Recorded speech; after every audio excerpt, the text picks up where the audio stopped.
Bismillahirrahmanirrahim. Welcome to the class of Introduction to Logic and Critical Thinking. Dear students, as we continue our journey into logic, it's essential to explore the different types of syllogisms and their relationships with the anthonyms. We have already discussed anthonyms as arguments where one of the premises is left implicit. Now, we will look at two key types of syllogisms: disjunctive syllogisms and hypothetical syllogisms, and explore whether or how they are related to anthonyms. Now, both disjunctive and hypothetical syllogisms are logical structures that are used to derive conclusions based on the relationships between premises. Understanding these can help us to build a stronger foundation for critical thinking and recognizing how they might overlap with anthonyms and how they might overlap with anthonyms can deepen your analytical skills. Let us start firstly with the disjunctive syllogisms. A disjunctive syllogism involves a premise that presents two or more alternatives where one of the alternative must be true. The general form of disjunctive syllogism is either P or Q is true. This is a disjunctive premise, not P. This is the second premise. Therefore, Q is true. That is the conclusion. The key here is that if we are given a disjunction that is either P or Q, as we know that one of the alternatives is false, for example, not P, we can logically conclude that the other alternative must be true, that is Q. For example, either it is raining or it is snowing.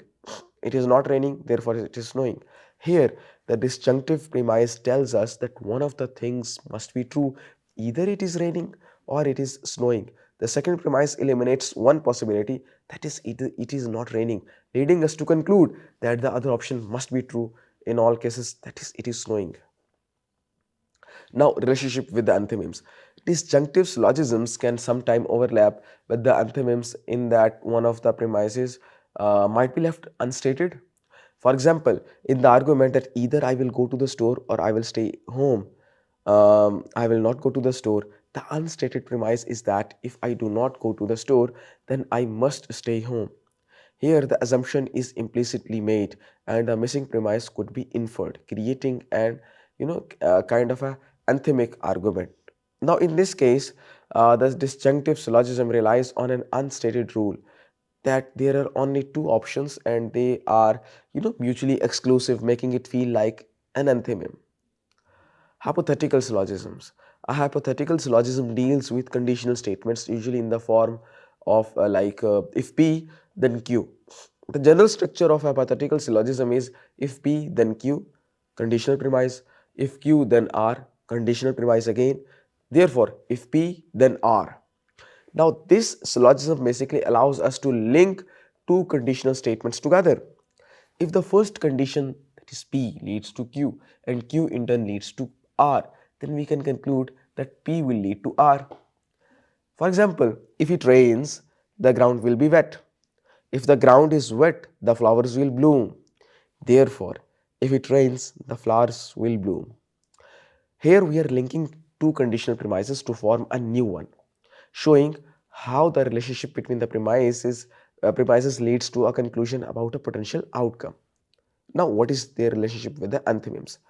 Hypothetical syllogisms can also contain anthonyms, especially when one of the premise is left implicit. For example, consider this argument that if you study hard, you will pass the test. Now, you studied hard. The unstated premise here could be something like if you study hard, you will pass the test.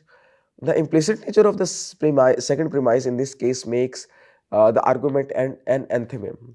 It is understood that studying hard implies passing the test, even though it is not explicitly stated um, in that very particular example.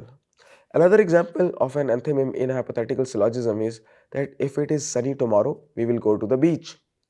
It is sunny tomorrow, therefore we will go to the beach.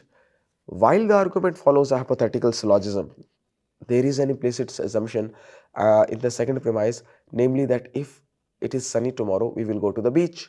It is understood or already known. Now, this assumption makes the argument more concise, but it relies on an unstated premise to complete the reasoning. Now let us discuss about comparing disjunctive and hypothetical syllogisms to the anthonyms.